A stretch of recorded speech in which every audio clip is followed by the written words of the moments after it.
Sudah 2 hari ki aku males gas damel video. Apa maneh nyawang tripodku ki cuklek. Bukan tripod sih, tapi tongsis sing tak fungsikan dadi tripod. Lek dipakai di dalam ruangan sih aman ya tripod ngene iki, tapi lek di luar ruangan ojo mbayangne wes mesti miber.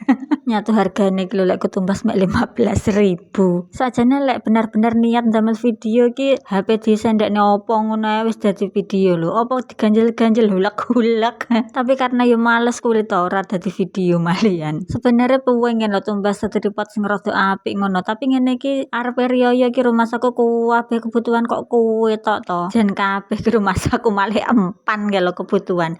Kaya tumbas jajan hari raya, nyiapne sangone bocah-bocah, wis sembuh lah kapan-kapan tuku ae. Nah, ini mengingatkan saja ya guys, yang mau pentol bakso 50.000 sak bumbune, terus ada tahu frozen 13.000 tanpa saus isi 20, masih saya buka sampai H-7 dan saya ridikan H-2 ya guys. Yang mau silahkan jewel bakulnya. Ngono to, presanono adik Asika lo seneng iki. Iki adik Asika mesti ngereok lek dagangan ibu habis. Sampai ana para milik guys. Ayo to ki order.